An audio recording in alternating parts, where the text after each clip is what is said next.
kayaknya memang harusnya rekor Indonesia itu harus lebih cepat gitu. Karena yang menang UTMB kan kalau kita tahu 19 jam. Ya, 20, jadi kalau gitu kan. Kalau 30 itu kan udah hampir 2 kali lipat. Jadi maksudnya nggak make sense ya. Nah, gitu kita mau shutdown terus karena terlalu dingin kan. Kalau kita paksain. Bentar, mungkin orang awam rada nggak mudah, maksudnya shutdown tuh gimana tuh? Hampir 50. Hampir 50. Berapa hari di sana? 11 ya? 10 hari. Dan kalau nggak salah DNF di UTMB paling banyak tahun lalu. Oh ya? DNF-nya 1000. It's okay, it's okay.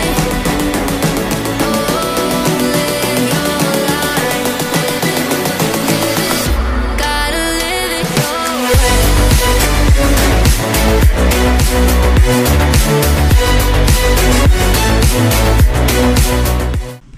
Halo teman-teman, apa kabar? Balik lagi channel Dani. Di video kali ini aku ada di tempat nginepnya temen. Wah, ini dia lagi training camp guys di Dieng. Kayaknya 1 bulan nih. Tuh nih isinya vest. Vestnya bawa 2 belt. Dan nggak pakai lama, langsung aja kita kenalan. Mas Fik. Halo. Oke, jadi intro bentar. Mas Fikri ini kita kemarin tahun lalu ketemu di UTMB. Kita satu rumah dan beliau kemarin udah nutasin UTMB. Waktunya berapa Mas Fikri? 37 jam 31 menit. Nah, 37 jam itu kalau di Indo tuh ranking berapa tuh? Kedua tahun lalu. Nah, tahun lalu kedua, bayangin. Dan di sini aku mau ngulik rahasianya apa, latihannya seperti apa, progresnya kayak gimana, supaya nanti teman-teman bisa tiru kalau mau ke sana. Jangan kemana-mana, tonton sampai selesai. Oke, sebelum kita bincang-bincang lebih banyak, mungkin kita kenalan dulu sama Mas Fikri. Dari mana, usia berapa, dan kapan mulai lari. Monggo Mas Fik. Halo, nama saya Fikri Sakti Firmansyah. Aku usia sekarang 29. Oke. Mulai lari. Aku ternyata mulai lari. Mulai lari tahun 2016. Oh sama, mulai lari. Ya. Mau jadi mau cerita mulai lari. Domisili. Aku orang Depok. Orang Depok, makanya ikut Detrak ya. Ya. Boleh, tadi mau mulai lari tuh 2016 dari apa tuh? Komunitas atau gimana? Jadi aku mulai lari karena iseng, diet. Jadi ngecilin badan. Dulu badan aku pernah lihat sih fotonya tuh, bulet kan. Badan aku 100 kilo dulu. Tinggi 17. Aku 169. 169, oke. Ya, 170 lah. Jadi itu tinggi kita tuh kan bulet banget tuh kan. Iya. Jadi tapi aku dulu fisiknya nggak kelihatan gede, bukan kayak buncit gitu. Jadi kayak yang gede karena lebar, kayak anak kecil lebar aja gitu. Terus kayak pengen ngecilin badan deh gitu. Karena waktu itu mau wisuda kan. Jadi kayak ngecilin badan deh gitu. Lari lama-lama kesenangan. Jadi kayak habit gitu. Tapi tetap perut dulu kan Perut dulu. Sampai sekarang pun kayak aku fokusnya perut. Okay. Jadi trail itu kayak kecebur karena temen aku malah banyak anak trail. Gitu. Jadi long story short, nah intinya aku tuh amazed sama Mas Fikri gara-gara banyak Taufik nih. Beliau ini ada trik ketika tahun lalu nuntasin UTMB, selain berbagai program, nah dia tuh ngelakuin suatu kayak training camp. Kebetulan kita lagi di tempat training campnya dia yang kayaknya menarik banget buat kita ulik ya. Terus langsung aja lah. Jadi Mas Taufik ini, Mas Fikri, aduh ya ampun, sorry. Nama aja lah, Fikri ini di sini training camp kemarin berapa lama tahun lalu? Tahun lalu aku sebentar. Tahun lalu aku cuma dapet datang terus sampai latihan tuh jadi cuma 5 hari. 5 hari, oke. Ya, 5 hari tapi 1 hari off. Jadi cuma 4 hari malah latihannya. Tapi yang waktu DCR tahun lalu kan kayaknya bantu-bantu juga kan? Ketika itu atau itu beda? Beda. Jadi kan karena DCR itu, jadi DCR eventnya Detrak ini selalu jadwalnya tuh beda dikit sama si UTMB kan? UTMB, maksudnya tapi nggak pas lagi peak trainingnya UTMB. Kenapa aku nggak pernah jadi pas di DCR paling cuma 2 hari 3 hari gitu. Nggak pas lagi training camp karena nggak pas. Waktu training campnya itu seberapa minggu sebelum UTMB? Nah, kalau tahun lalu itu aku 2 minggu sebelum UTMB. Tahun ini 3 minggu. Jadi memang kayak memang dekat-dekat peak training ya. Nah, emang pas lagi peak training. Jadi aku selalu nyebutnya peak week. Jadi peak week. Jadi minggu peak, minggu puncak latihan.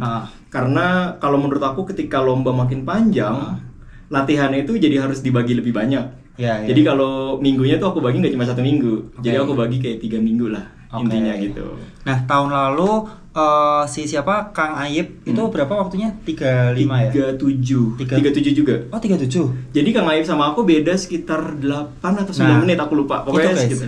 Itu guys. Jadi mungkin kayak di luaran tuh banyak yang nggak kenal Fikri. Mas Fikri, tadi aku mau ngomong Mas tapi dia lebih muda Fikri jadi aku aja. panggil Fikri aja. Tapi ternyata ketika kemarin dia perform, apalagi nih fokusnya tadi ngomong di road kan.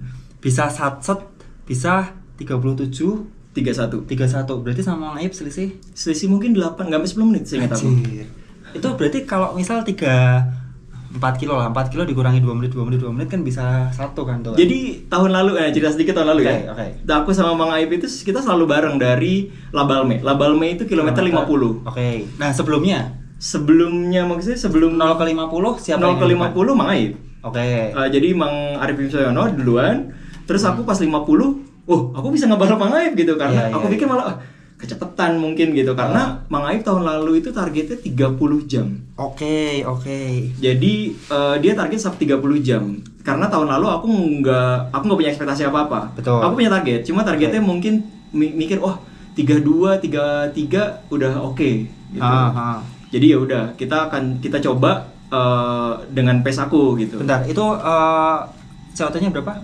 46,5. 46,5 dan Fikri baru pertama kali UTMB matok target awal 32. 33. Selisih berapa? 16. Kita kalau orang normal tuh kan pasti paling 1-2 jam lah sebelum COT kan, atau ya udahlah asal lulus. Ini udah langsung, tapi ya mungkin harus gitu kali ya. Kita patok target, kita pasang apa ya? Pasang benchmark. Iya. Jadi kalau melenceng nggak terlalu jauh. Jadi kalau aku mikirnya gini, kalau aku malah kayak mikirnya malah lebih ke yang lebih besar gitu. Jadi rekor Indonesia ini memang di plan waktu itu. Nah, di plan untuk rekor Indonesia, tapi kan rekor Indonesia yang megang ini Mang Aib. Arif Wisoyono. Secara kelas ya aku mengakui memang aku respect dan karena dia kelasnya memang lebih tinggi dari aku gitu. Ketika dia target 30 jam, rekornya dia itu kan 35 jam 56 menit. Oke, tahun 2021. Oh, 21 atau 22. 3 tahun sebelum tahun lalu kan? Ya, betul. Jadi rekornya dia itu 3556. Terus aku pikir, kayaknya memang harusnya rekor Indonesia itu harus lebih cepat gitu. Karena yang menang UTMB kan kalau kita tahu 19 jam. Ya, 20, jadi kalau gitu kan. Kalau 30 itu kan udah hampir 2 kali lipat. Jadi maksudnya nggak make sense ya. Nah, gitu. Nah, dengan tapi pelari lebih cepat. untuk perbandingan negara ASEAN lain mungkin kayak Malai atau kita nggak usah ngomong Singapura ya, karena Singapura banyak bule kan. Malai atau Thailand lah. Setahu aku yang megang rekor ASEAN ya, yang fisiknya mirip kita gitu, Vietnam. 25 atau 26 gitu. Wah. Makanya tuh, makanya ketika ya untuk semua yang mau berangkat mungkin ada satu saat kesempatan berangkat UTMB. Jadi kayak menurut aku memang targetnya memang harus rekor gitu. Dan itu yang menurut aku itulah selama kita belum ada yang under 30 kan. Nah, oke, kalau mungkin udah 25 tuh kan wah rada berat kan untuk ukuran ASEAN karena juaranya 1920 tuh. Nah, kira-kira kenapa tuh? Tanda tanyanya sekelas Mang Aib 35, tahun lalu bahkan ngedrop ke 37 atau sebelum itu kan banyak kan ada Kang Agi, ada Andre Barlian yang kencang-kencang, ada Hendra Siswanto. Nah itu kenapa kok mereka nggak bisa under 30 semua tuh? Yang aku pikir harusnya memang kalau misalnya lihat level pelari Indonesia, sebetulnya memang karena itranya tuh tinggi level poinnya.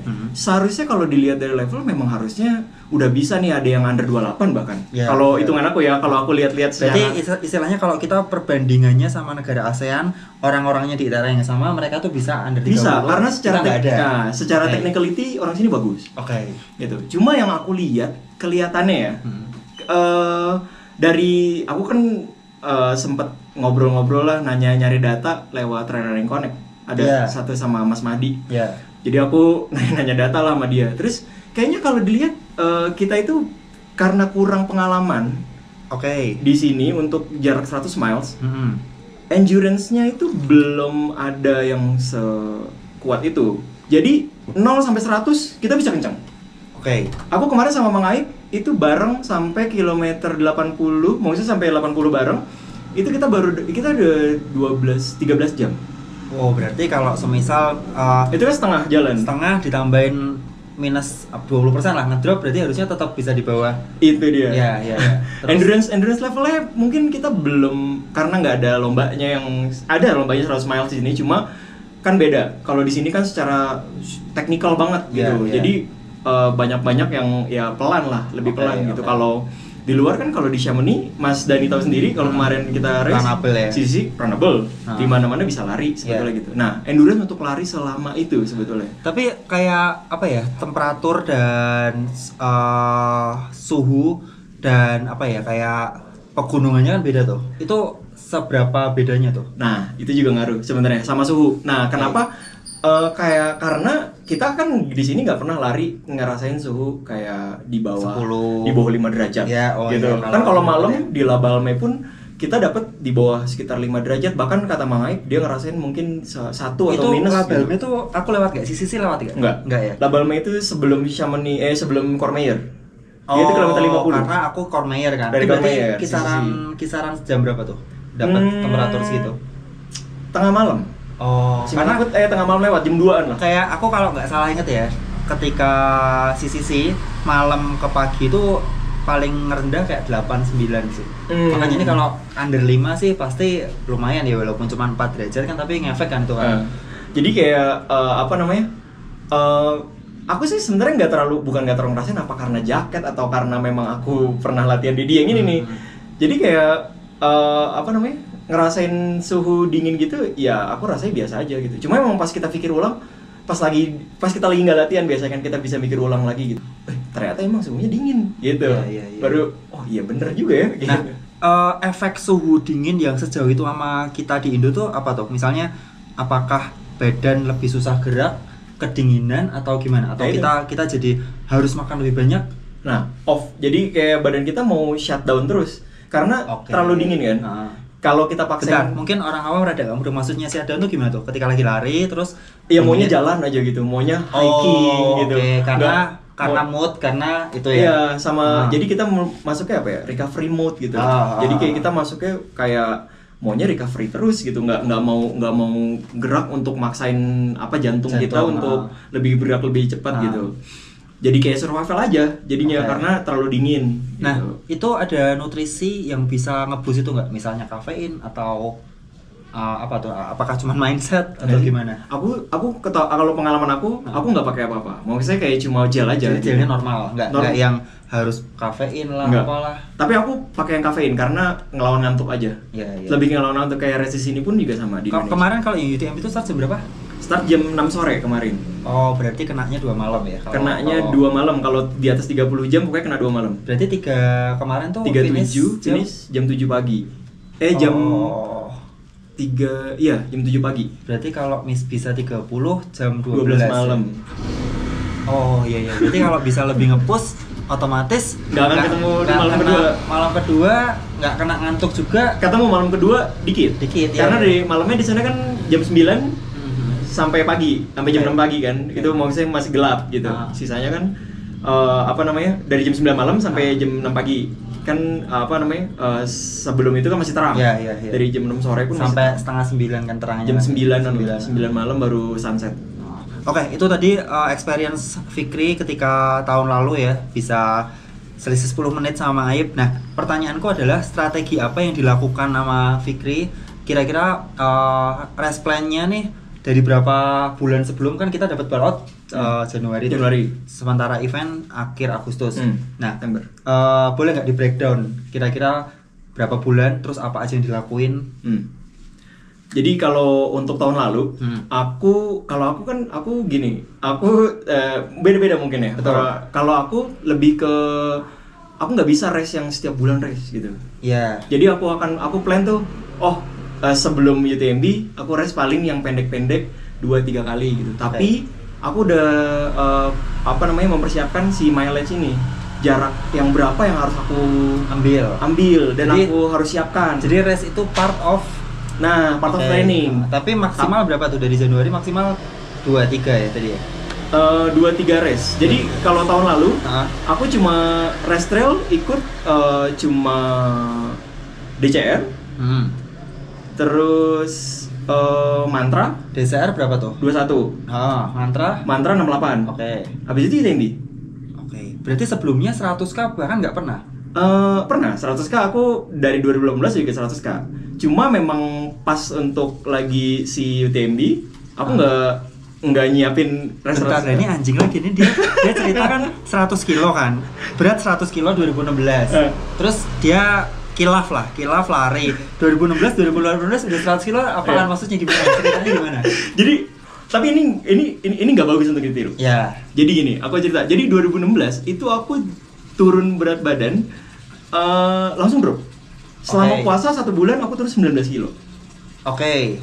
Terus nah, itu langsung turun kan. Nah, habis itu ya udah aku lari terus itu selama 3 bulanan aku jadi turun mungkin lebih jauh lagi. Itu aku sempat turun pokoknya total turun 30-an kilo selama 3 sampai 6 bulan. Berarti 100 ke 65 something. Ya. 60-70 lah. Iya. Nah, terus 100 kilonya tuh apa tuh? 100 event 100k-nya. Oh, BTS. Beta 100 kilo. Lolos. Tapi lama banget. Waktu itu sama Kiting, sama Kavi. Tapi itu berarti rute yang original. Kan? Lewat, tapi nggak lewat Batok. Jadi kita muterin Bromo aja. Sama Rakum Kalimati, turun Batok. Ke keliling Bromo. 2 tahun 100 kilo. Oke, loncat lagi nih. Tadi training plan-nya gimana? Jadi training plan-nya kalau tahun lalu aku kemarin kan DCR 21, mantra 68. Nah, tahun lalu mile edge atau elevation weekly-nya. Nah, aku kan tinggal di kota. Oke. Jadi aku susah ambil elevasi ini. Jadi yang aku ambil mileage. Kalau tahun lalu sampai UTMB pokoknya aku harus dapetin 2.800. Aku ingat kayaknya aku sekitar 2.500 sampai 3.000 pokoknya. K itu berarti ya. K.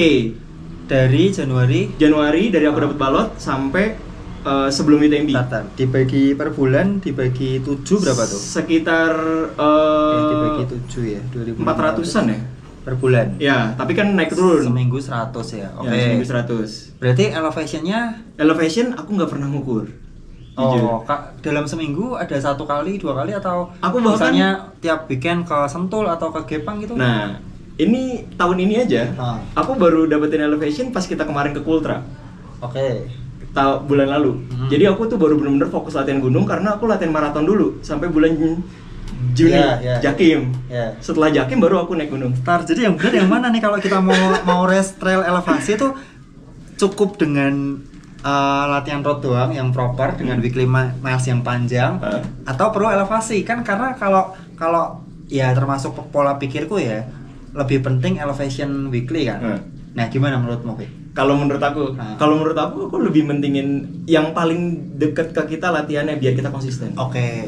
Iya, berarti tidak ada yang salah. Tidak ada yang salah. Menurut aku orang yang mau bisa kayak ya udah gue elevasi aja latihannya, mileage mungkin cuma 50 gitu seminggu. Ya mungkin metode dia kayak gitu. Cuma ketika kita ngajar mileage, biasanya yang kita lakukan adalah hiking.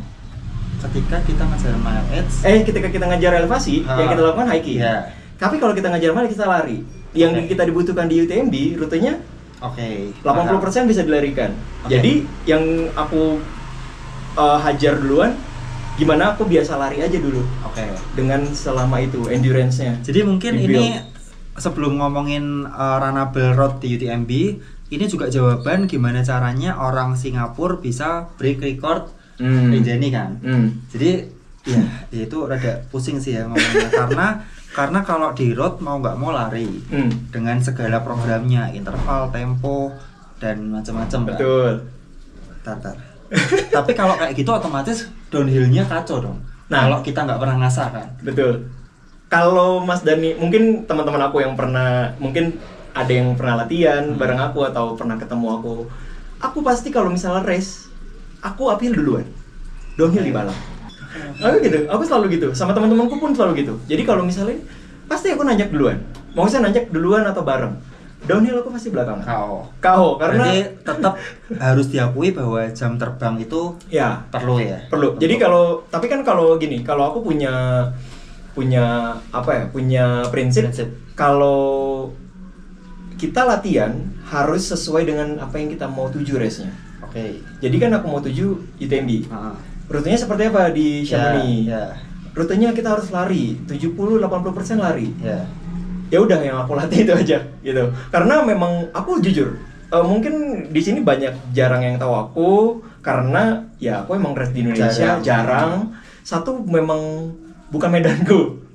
Jadi kayak aku pasti akan tersiksa. Jadi kalau misalnya kayak mantra itu 68 pun aku kalau dari Arjuno wah itu udah pasti hancur dan aku marah-marah, maksudnya marah-marah sendiri. Moodnya juga nggak. Moodnya berantakan gitu. Jadi kayak 10 kilo itu kan turun sampai bawah, itu aku marah. Tapi ya itu balik lagi kayak ya kenapa aku race jarang di Indonesia gitu karena terlalu teknikal. Jadi kalau aku sedikit ambil kesimpulan ada dua hal penting yang kita bisa ambil. Yang pertama latihan itu mau elevasi yang penting atau weekly yang penting, weekly miles tergantung kita lokasi kan. Betul. Nah, yang kedua tergantung race apa yang dituju. Apa goalsnya apa nih? Ya, jadi kalau goalsnya misalnya Rinjani, ya berarti mau nggak mau harus ambil elevasi kan. Betul. Karena itu teknikal dan kita mau nggak mau harus belajar teknik-teknik dan membiasakan diri untuk downhill. Nah, ini memang aku kalau kalian lihat vlogku yang UTMB, yang CCC, aku memang udah ngomong bolak-balik bahwa ini runnable. Nah, berarti di sini bisa diambil kesimpulan bahwa di TV atau di YouTube liputan-liputan UTMB itu nggak cuman elit, istilahnya top 20, top 30 yang dalam tanda kutip mungkin 80% lari di road ya. Bahkan yang middle pun juga lari kan. Kalau diambil kesimpulan ini kan. Lari. Jadi uphill-nya itu sebenarnya kalau kemarin gradient berapa sih yang paling curam yang kira-kira nggak bisa dilariin gitu loh? Ada beberapa tanjakan yang aku inget banget sampai namanya karena pas lagi tanjakan itu aku mikir ini nanjak kemana sih, kayak nanjak ke bulan gitu. Karena hairpin gitu, belok-belok, gradien agak tinggi dan ujungnya cuma ada bulan doang. Itu sebelum Cormeyer berarti? Itu setelah Cormeyer, Rosepes, kayaknya kamu juga lewat. Yang zigzag itu bukan? Iya, abis dari Trieng. Iya. Setelah dari Trieng di Swiss, mau ke arah Prancis lagi. Iya. Itu Lesepes. Itu tapi yang Aosta itu berarti indikatornya bisa dilariin ya? Yang dari Cormeyer start CCC kan naik tuh. Oh, ke arah ini, ke arah Bonatti. Kalau ngelihat vlogku yang orang antri itu loh. Nah, itu bisa dilariin. Bisa. Karena sebelum Bonatti itu kan maksudnya harusnya bisa dia zigzag sih memang. Iya, hairpin kan. Kayak apa sih ya? Isi run kali ya, isi hike. Iya, isi run kan. Isi run. Kayak mau misalnya jogging tapi secara pelan gitu. Naik, yang penting naik ke atas. Nah, kemarin tuh pakai pole enggak? Pakai pole. Berarti lari itu selain sekedar lari, kita melatih caranya lari sambil pakai pole kan? Betul. Dan aku ngebiasain pakai pole baru, maksudnya untuk ini kan besok aku berangkat lagi UTMB. Aku ngebiasain pakai pole baru belakangan. Tapi ngefek apa kira-kira trekking pole untuk rute sekelas UTMB? Sangat efek karena kita capek kan. Dan ibaratnya kan kalau pakai pole kita punya 4 kaki. Iya. Gitu. Jadi tapi yang harus digarisbawahi adalah kalau mau pakai pole harus latihan pakai pole. Betul, adaptasi kan. Iya, karena kalau enggak itu dia akan pole akan membuat beban sama uppernya juga capek. Dan kasihan yang lain juga karena dia akan ngebuang-buang pole-nya itu. Maksudnya secara cara dia make akan kasar tekniknya gitu. Iya, teknik dia pakai, dia nggak akan melihat orang lain ketusuk lah, ngeri lah. Itu banyak lah kejadian kayak gitu karena tapi sekelas di UTMB juga ada possible kemungkinan kayak gitu tuh. Ada cuma kecil ya, karena ketika aku kan kemarin finish udah 500-an. Oh, berarti memang udah di level yang itu udah agak jauh kan, sama yang depan jauh, sama yang belakang. Kalau yang rame itu malah yang belakang sama yang finishnya 40 jaman, sama yang depan-depan itu yang rame. Aku tuh kemarin tuh kan 24 atau 25 ya, hampir 25 jam. Itu kan hampir nggak pernah sendiri nih di dalam rute selama 100 kilo. Nah, ketika UTMB ini dengan waktu 37 tuh peringkat berapa? 500-an. Itu pernah sendiri nggak, Fik? Ada sendiri.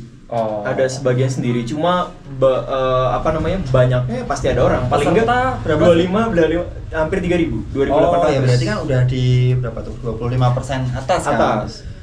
Otomatis yang 50 berarti berapa ya? Mungkin 40 sampai 70% kan yang bakal crowd-nya. Benar ya? Berapa tuh? Tadi jam 40 jam sampai 40. Yang 40 jam sampai COT itu banyak, malah lebih rame kan kalau kita lihat di finish. Itu kenapa Kayak nggak bisa nggak bisa habis ketika kalau pas 37 kan aku sepi. Karena sepi karena memang mungkin saya ya ini yang bagian front pack yang jadi mundur gitu, bagian paling depan tadinya jadi mundur, atau bagian yang belakang yang bisa ngebut gitu. Jadi nggak terlalu rame. Cuman ngomongin tentang trekking pole, aku sukanya rute di Chamonix itu selain uphill itu juga bisa dipakai buat downhill. Menurutku ya. Karena apa ya? Bisa kayak nahan dulu kan. Apalagi kalau ada riwayat cedera atau apa. Kalau di sini kan nggak bisa tuh. Bener-bener trekking pole tuh ya buat nanjak. Turunan kalau kita mau pakai ya malah resiko kan, patah lah apalah. Di sana kan bisa, iya kan? Di sana bisa sebetulnya karena jalannya lebar dan gradiennya kan nggak yang kayak di sini langsung drop gitu curam. Kalau di sana kan gradiennya memang dibikin kayak seperti sisir gitu, hairpin gitu, jadi kayak belok-belok gitu. Jadi kita masih bisa ini. Cuma aku sih nggak pakai karena aku nggak biasa Ketika turun. Ya, ketika turun pakai poles. Tapi ada strength training yang dilakuin nggak? Ada. Paling strength trainingan sih. Aku latihan di sini pun aku bawa tools gitu. Bawa tools, bawa apa namanya? Bawa karet. Ah. Karet yang untuk di apa? Band itu ya? Iya, band yang pendek untuk kaki, sama bawa barbel 2 kilo. Aku ada satu hal yang cukup berkesan ketika bareng sama anak-anak Detrak. Itu kalian kan tiap sebelum tidur, tiap bangun tidur ya stretching bareng tuh kan. Nah itu cukup apa ya? Ya ternyata memang kalau kita mau cari atau mau dapat perform yang oke ya harus kayak gitu, pembiasaan gitu kan. Itu secara teori gimana tuh stretching itu tuh? Kalau aku gini, kalau stretching tuh lebih, kalau aku lebih buat kayak kita lebih relax aja sih. Oke. Sama aku lebih gini, aku ini nggak bagus ya. Jadi aku tuh kalau lari nggak suka pemanasan lama-lama. Tapi pendinginan harus lama. Ya.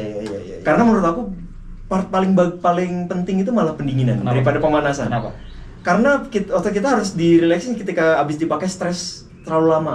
Kalau pemanasan kan ketika kita berjalan mungkin lagi lari ya easy dulu. Iya, itu juga termasuk pemanasan. Lama-lama kan panas sendiri gitu. Tapi ketika pendinginan kan kita nggak mungkin lagi lari kita cooling down gitu. Makanya ketika pendinginan aku biasanya lama. Dan sama anak Detrak kan kayak gitu. Mas Dani ngeliat sendiri. Kalau kita habis lari, kita di stadion aja tuh yang di track, kita stretching bareng-bareng gitu. Karena memang ya menghindari cedera. Iya. Itu sih. Sama kayaknya recovery-nya lebih cepet nggak sih kalau misal habis latihan, stretching, lebih siap buat next training kan? Lebih enak tidurnya. Lebih enak tidurnya sih. Jadi kalau sebelum tidur kan biasanya kalau misalnya itu juga kadang kita stretching aja sedikit-sedikit gitu. Karena biar tidurnya juga lebih lelap karena kan badan kita udah nggak pegel lah gitu. Ini yang rada banyak orang yang mungkin pengen tahu nih. Kenapa dia bisa 2 kali berturut-turut tuh dapat ball out nih? Ini ada order atau gimana nih? Kemarin tuh ada yang bilang gitu. Pas aku dapat lagi, terus bilang, "Ih, gua nggak dapat gara-gara lu nih, dapat lagi." Tapi kemarin Mang Aib daftar juga. Karena kan Mang Aib yang tahun lalu dia dapatnya dari Golden Ticket.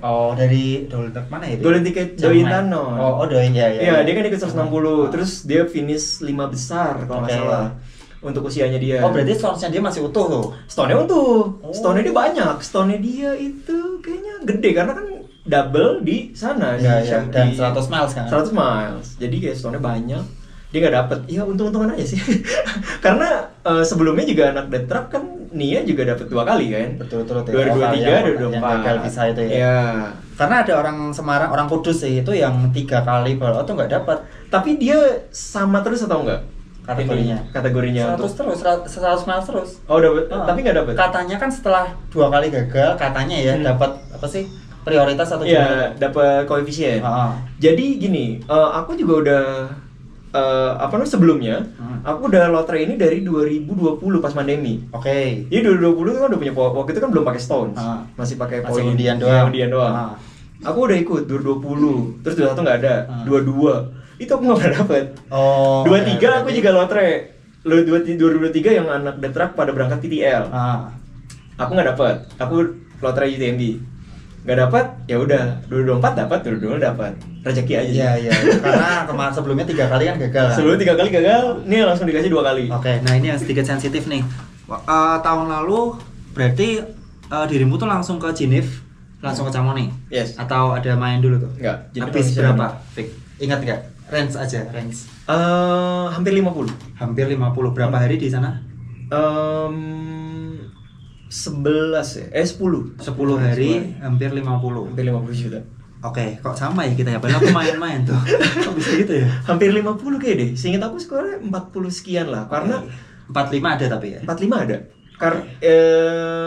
Kayaknya karena penginapan kita booking mendadak. Yang mana? Yang sebelum? Yang barang itu. Itu kan dadakan itu. Itu bookingnya nggak lama jauh-jauh hari. Karena itu kan sempat beberapa kali ganti kan kita kan. Kayak yang pertama gagal atau gimana atau orangnya. Karena kecil yang pertama. Terus kayak kita nggak accommodate untuk ternyata kita ada aku kan dari UI Runners. Tahun lalu dibiayain sama UI Trail Runners. UI Trail Runners ternyata bisa membiayakan kita untuk satu tim support dan manajer Bang Agi kan, Bang Fandi jadi yang berangkat. Ya udah, jadi kita harus akomodate lebih gede dong ruangannya. Jadi ya udah kita cari yang lebih gede gitu. Makanya kita pindah dan lebih mahal dapetnya karena mendadak. Gitu. Makanya pas kamu tempat nginep itu kan baru itu dapet. Belum lama. Enak sih itu kemana ya walaupun di atas di mana itu. Di sana nggak ada yang murah. Iya sih. Nah ini tahun ini nih aku juga baru dengar nih dari Fikri kemarin ya. 2 hari lalu waktu kita naik ke perahu kan, euronya naik kan. Dari seingatku ketika kita berangkat tuh 17.500-an. Oke, ini naik ke 19.800 terakhir. Berarti itu kan 10% loh itu loh. Gede banget. 10% kan? Gede banget karena kan memang ya rupiahnya lagi jeblok. Jadi ya itu yang makanya ini tuh penginapan tahun ini lebih mahal karena tapi kalau kita ngomongin bodoh-bodohan ya kan orang tuh kan nggak semuanya punya plan ke sana dan nggak semuanya istilahnya nabung lah. Nabung euro gitu kan. Berarti kan otomatis secara logika itu bakal minimal dari 50 yang tadinya tahun lalu 50 minimal 55 kan? Iya kan? Aku udah hitung kos tahun ini kemungkinan kalau misalnya kos tahun ini maksudnya kalau ngikutin euro sekarang karena kan aku udah bayar Januari waktu itu euro masih bagus lah 17.800 kalau nggak salah Januari. Kok bisa separah itu ya dalam 7 bulan? Naiknya tuh pelan-pelan karena kakakku kemarin juga tuker waktu bulan Maretnya pas habis lebaran bulan Maret gitu. Dia masih tukar 18 sekian. Jadi naik ke pelan-pelan, tahu-tahu sekarang hampir 20.000. 18 sekian lah, pokoknya hampir 20.000. Berarti yang berangkat tahun ini kalau mereka nggak prepare, itu kan bakal ajur-ajuran tuh. Agak hamsyong sih. Tapi kalau mereka nggak ada perbandingan sebelumnya, ya tahunnya mahal aja kan. Oke aja, dan mahal aja gitu. Apalagi yang berangkat, yang maksudnya kayak Bang Agi gitu, yang udah berangkat udah lama. Dulu kan kayak dia matok, berangkat ya udah cukup lah bawa 40 juta udah mewah gitu loh ngomongnya. Sekarang 50 juta kayaknya agak susah karena pendaftaran kan jadi lebih mahal. Harganya kan sama sebenarnya kan. Harganya sama. Tapi rupiahnya lebih mahal jadinya. Pendaftaran jadi lebih mahal. Yang lain cuma lebih mahal, sama aja jadinya naik semua. Yang nggak naik visa doang paling. Yang paling murah, yang paling dikit tuh visa doang. Terus kalau aparel tuh seberapa ngefek brand? Kita nggak ngomongin brand tertentu, cuman memang ada brand yang istilahnya middle up lah, atau brand-brand luar yang top tier sama brand-brand yang biasa. Menurutmu sejauh apa? Harganya? Bukan, maksudnya secara perform. Apakah dia cuman sekedar harga dan pride atau secara performa kenyamanan tuh bener-bener ngefek? Aku kaki aku prone cedera. Jadi gampang cedera gitu. Apa namanya? Over atau gimana? Ya, jadi kaki aku flat. Bawahnya flat banget. Sama dong. Ya, jadi kita kan nggak bisa pakai sepatu sembarangan. Maksudnya kita cocok-cocokan banget lah. Ya, biasanya cari yang stability kan. Picky beli sepatu. Jadi ya aku sih selalu coba yang paling bagus gitu, yang top tier lah. Maksudnya biar ya yang top tier aja. Yang kadang kalau misalnya kita cobain yang bawah, kadang kita buang uang doang belinya. Jadi kayak misalnya harganya 50% daripada harga yang paling tinggi. Tapi pas kita coba nggak enak, terus kita beli satu lagi yang harganya 70% dari yang top tier. Ntar ternyata lebih nggak enak lagi. Itu kan itu ada dua faktor tuh, dua hal ya. Yang pertama brandnya sendiri.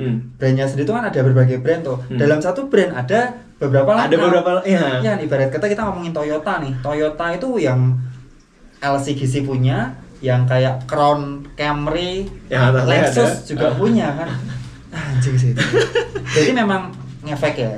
Ngefek. Cuma sekedar pride. Kalau buat aku ngefek.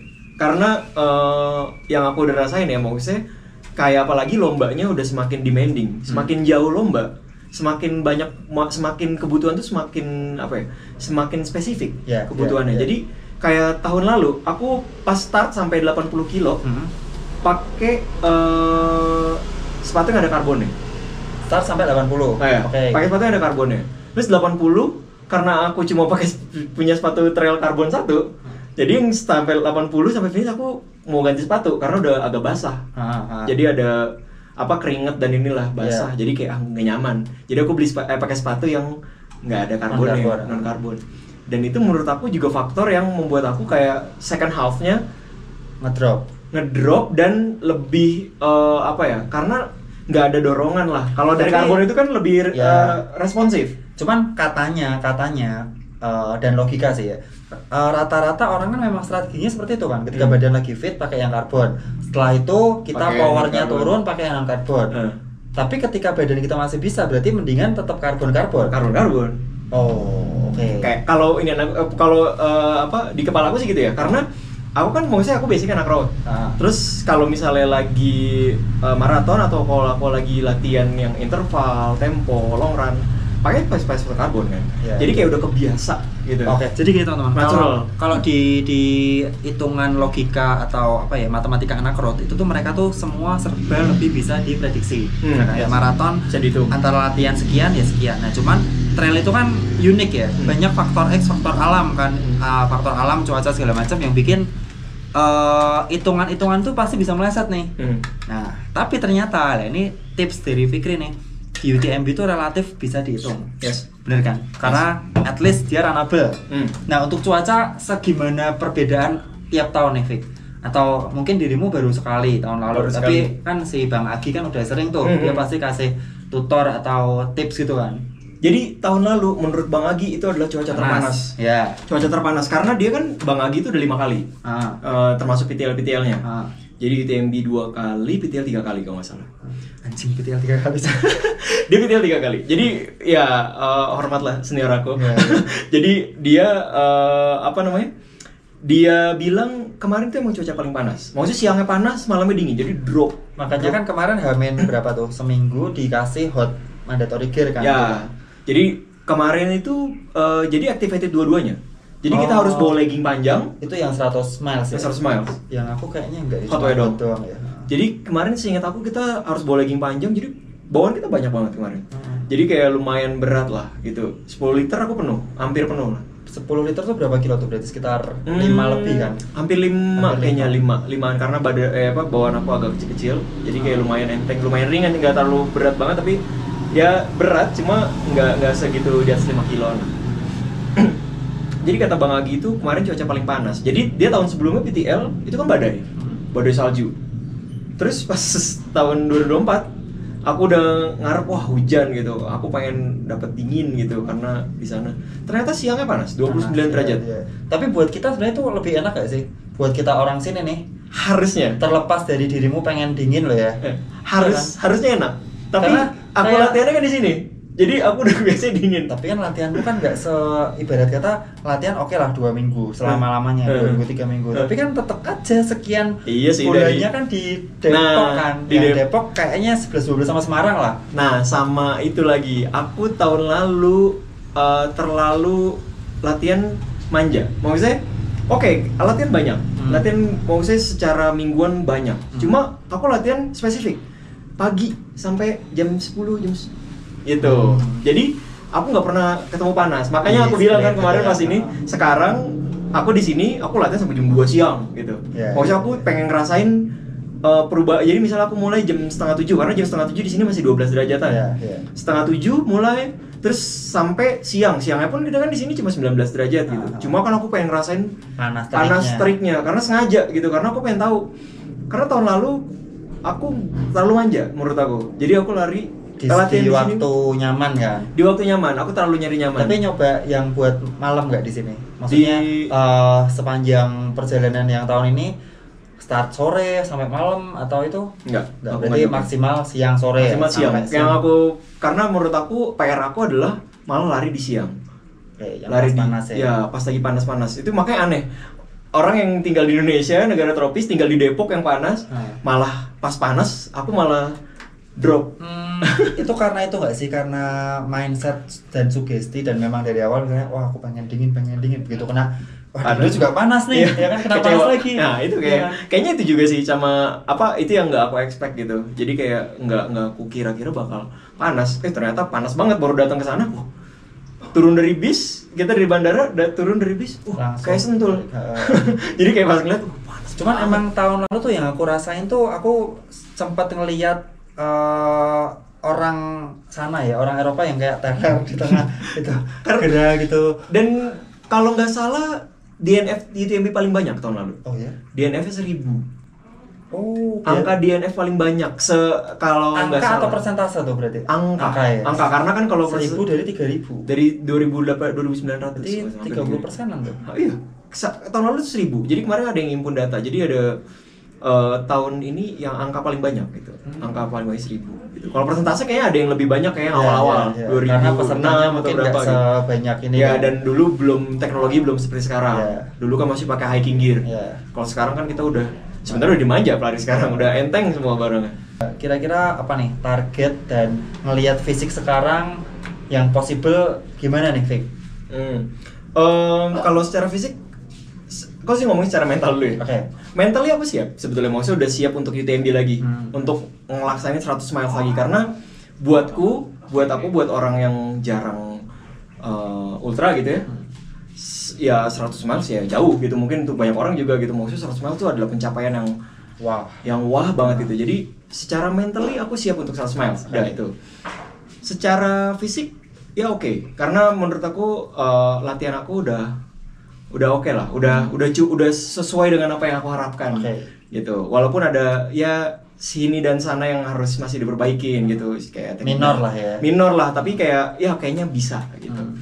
Dan untuk target sih sebetulnya maunya sih rekor Indonesia 35 berarti. Rekor under 3556. Nah, tapi tadi katanya harusnya bisa di bawah 30. Masa rekornya cuma itu? Tapi kalau itu di bawah 30 itu untuk orang-orang yang punya poin tinggi lah. Kalau kelas-kelas aku lihat dari maksudnya aku nyari yang sekelas aku lah, yang poinnya 500-an gitu. Itu mereka finishnya ya masih di bawah 35, di bawah 33, 32 gitu. Aku cari contekan dari situ. Jadi mereka sampai poin ini berapa sampai ini poin. Jadi aku nyari yang paling masuk akal. Pasti bisa dijadiin benchmark ya. Iya, ya mungkin kalau secara target ya 32 atau 33 lah. Mudah-mudahan. Dan itu ngatingnya masih hampir 5 jam kan.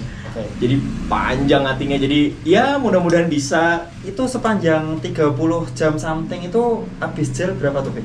Tahun lalu 30 gel. Konsumsinya per 1 jam. 1 jam salt sticknya? Enggak. Jadi tahun lalu aku sebetulnya 30 pun itu karena gel aku pada jatuh. Jadi aku nggak pakai belt tahun lalu. Terus di celana compression itu ada kayak kantong-kantongnya kecil-kecil kan. Aku masukin situ.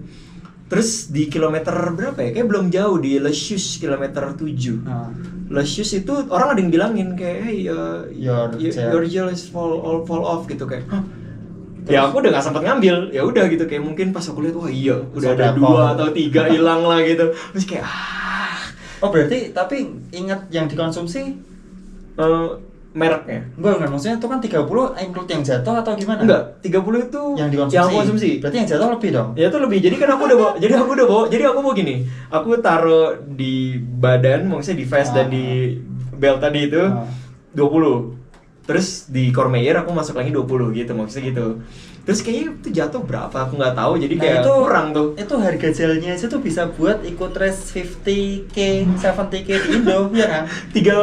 Let's say 50.000, 40.000 lah berarti iya, kan? 40.000 kali 30, iya 1.200.000. Ya makanya kan bisa buat mahal ya? Iya, kan tadi memang sesuai hal yang nggak kelihatan, tapi itu ternyata pasnya gede kan?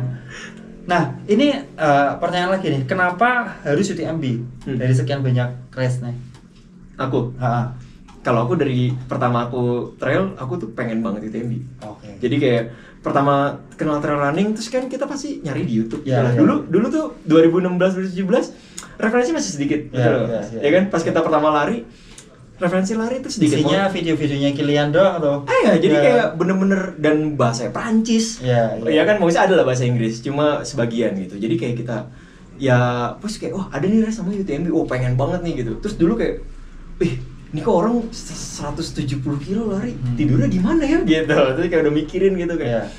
Ya makanya kayak wah ya udah pengen nih UTMB gitu. Dan kebetulan UTMB memang UTMB tuh rutenya nggak semenakutkan. Betul. Kayak Indonesia, taruhlah aku pertama kali ngetrail di maksudnya sama anak-anak di Depok gitu, aku ngetrail ke Gede Pangrango. Wah, nekal banget. Wah gila ini kalau kayak gini mah 170 kilo gue mati ini gitu. Maksudnya pulang dari Gede Pangrango aku selalu bilang, ini kalau gue pulang dari Gede Pangrango kayak orang abis digebukin 1 RT. Jadi kayak kalau 170 kilo mah nggak masuk akal kayak gini gitu. Tapi pas ini mikir-mikir, ternyata tuh trail tuh banyak loh ini ada. Jadi kayak UTMB, pas banget kebetulan aja. Jadi UTMB tuh, UTMB tuh emang. Tapi dan karena apa ya, komunitas lingkungan juga anak-anak banyak yang udah pernah ikut UTMB kan? Ya, jadi sama ngeliat juga sih kayak kebetulan aku lari 2016 terus 2017 Bang Agi itu kan berangkat UTMB lagi kalau nggak salah, berangkat UTMB kalau nggak salah. Atau dia sebelumnya 2015 tuh dia udah berangkat UTMB. 2017 tuh dia PTL kalau nggak salah. Jadi 2015 dia kan berangkat UTMB. Jadi kita ngelihat gitu, ada loh orang Depok gitu loh. Orang kampung aku dia satu kelurahan gitu sama aku. Satu kecamatan. Bisa lolos tuh. Orang Beji ke Perancis nih gitu. Ternyata ada lomba namanya. Ada dan bisa kan? Iya, jadi kayak kita makin nyari-nyari dan kenal, nanya-nanya. Gitu, harus apa yang diiniin. Ya jadi makin banyak tahu dan makin pengen gitu. Dan kebetulan aja sih, dan kebetulannya mau saya UTMB rutenya aku suka. Jadi aku tuh pengen balik lagi. Nah, let's say ini bisa under 35 nih tahun ini UTMB. Terus next pengen apa? Race apa nih? Atau apakah fokus ke road dulu nih, WMM misal, atau ada race trail yang kira-kira nih menarik nih, gue pengen nih. Sebenarnya kalau ngeliat race trail ada beberapa yang menarik. Cuma aku ada PR yang aku belum selesaikan. Jadi aku pengen sub 3 maraton. Jadi terakhir aku maraton 3:05. Kayak 5 menit lagi nih gitu. Aku pengen coba di luar lah. Gitu, satu. Terus yang kedua aku bentang Jawa aku belum lulus. 3:05 tuh di sini. Di sini di Jakim. Bulan lalu bulan Juni. Itu 3:05. 3:05. FM sebelumnya 3:09. Anjir. Di Bali. 2023. Jadi 2 tahun, motong cuma 4 menit. Jadi kayak harus motong lagi sekitar 2 tahun lagi. 6 menit, 3 tahun ya. Pokoknya kalau misalnya emang tuntas di bawah rekor Indonesia tahun ini, ya itu tujuan aku mau sub 3 dulu maraton. Berarti bukan WMM ya, lebih kepilih salah satu event, kejar totalitas all-out sub 3. All-out sub 3. Karena kan selama ini ya walaupun aku fokus emang latihan road doang, cuma aku tetap kepikiran si race trail yang selanjutnya ini. Jadi aku bener-bener, kepala aku tuh nggak fokus di satu race, maksudnya nggak fokus di, karena gongnya ada sesuatu yang lebih tinggi. Betul, kan? Jadi kadang race roadnya kayak kemarin Jakim itu cuma buat mancing aku biar dapat mileage gede terus dari awal tahun kan gitu. Biar dapat mileage gedenya kita ada race road tapi tetap ujungnya di UTMB gitu. Jadi aku pengen fokus yang benar-benar satu Berlin, ya udah gitu, latihan buat itu gitu. Terus trailnya berarti belum kepikiran deh? Trailnya sebenarnya kalau aku kan sekarang lagi balot ada race di akhir tahun lah, di race maraton juga. Jadi kalau misalnya emang tahun ini dapet juga, misalnya Bismillah dapet sub 3, ya aku tahun depan mau ke Fuji 100 miles. Itu tapi bukan di Fuji loh itu loh. Iya, di ngeliling Fuji emang. Jadi pengen Fuji untuk ngambil kualifikasi Western States. Aku pengen golnya ke Western States, cuma nggak tahu. Kualifikasinya tuh sekedar finish atau ada waktunya tuh? Kayaknya ada under sekian deh. Aku lupa. Under 35 atau berapa gitu. Kayaknya. Dan dia tapi kan dia secara rute dia 170, elevasi cuma 5.000 atau 6.000 gitu. Iya. Dia elevasi nggak gede. Jadi masuk akal gitu. Banyak sih itu sih. Ya harusnya sih rutemu masuk akal. Iya, rutemu kan. Karena kalau aku lihat di ini emang ada beberapa yang teknikal. Cuma teknikalnya mereka masih tanah bawahnya. Maksudnya bukan batu yang tinggi-tinggi kayak Rinjani gitu. Ya selain itu tuh aku pengen banget ke Jepang sih, belum pernah ke Jepang. Jadi kayak tapi asik sih. Kan kadang kalau Mas Dani gini gak sih, kayak kita pelari kalau misalnya kita mau ke satu negara, kita harus cari event. itu bener kan? Itu yang terjadi ke aku. Nah itu si Ayu itu sama sekali nggak mau ikut event di luar, tapi dia suka Jepang. Nah jadi aku tanya nih, win-win kan? Iya, ya wes yuk ke Jepang tapi ikut event. Aku juga gitu. Jadi kalau aku misalnya mau ke satu negara, mau misalnya kayak pengen deh kayak ke ini, tapi ada lombanya nggak ya? Gitu. Tapi kalau misalnya nggak ada lombanya, aku ngapain kesini? Betul. Kayak misalnya kayak aku suka banget Liverpool. Jadi aku masih kayak tapi kalau gue ke Inggris tuh mau ngapain? Iya. Gitu, Ke kayak, stadion, ke stadion, ke museum. iya makan. Mau ngapain lagi ya gitu. Makanya kayak harus ada lomba dulu gitu. Sama Bentang Jawa, aku mau Bentang Jawa. Oh iya tadi ya, yang kedua ya. Belum kelar aku Bentang Jawa. Berapa kali tuh? 2 kali. Jadi aku 2 kali ikut Bentang Jawa edisi pertama dan ketiga. Dua-duanya DNF. Zong karena yang kedua, yang pertama aku emang zong banget karena nggak latihan. Karena habis pandemi persis kan, jadi kayak aku daftar aja deh gitu. Yang kedua karena pelak aku pecah kilometer 280, jadi itu velg sih ya nggak bisa apa-apa ya. Iya, kalau ada bengkel sepeda deket sebetulnya aku mau ganti. Itu karbon peleknya. Jadi sebetulnya itu alloy pun bengok gitu kayaknya karena lubangnya tiba-tiba dan kencang gitu. Ya, itulah. Berarti itu next pengen Bentang Jawa juga. Iya, kalau misalnya udah selesai sih sebenarnya. Yang pertama dulu, sub 3 baru. Oke, terakhir karena ini udah hampir 1 jam guys, nggak kerasa kalau kita ngomongin hal yang kita suka dan apa ya topiknya menarik tuh kayak nggak kerasa. Tapi aku pikir baru setengah jam, ternyata udah 47 menit yang kita mati kan. Nah, ini terakhir mungkin tips buat teman-teman karena ini tuh kan udah musim cari stone nih. Dirimu nanti UTMB itu nanti akhir tahun ada 2 event yang cukup 3 malah. 3 kan Malaysia by UTMB September. Terus Toba Oktober, Chiang Mai di Desember nih. Yang at least Toba sama Chiang Mai masih bisa regis kan. Kira-kira tips buat teman-teman yang mau ke Chamonix ikut kita spesifikasi lah CCC atau UTMB itu apa nih? Yang vital yang harus di-prepare. Duit lagi. Yang ya kan duit kan. Selain duit. Pertama uang betul.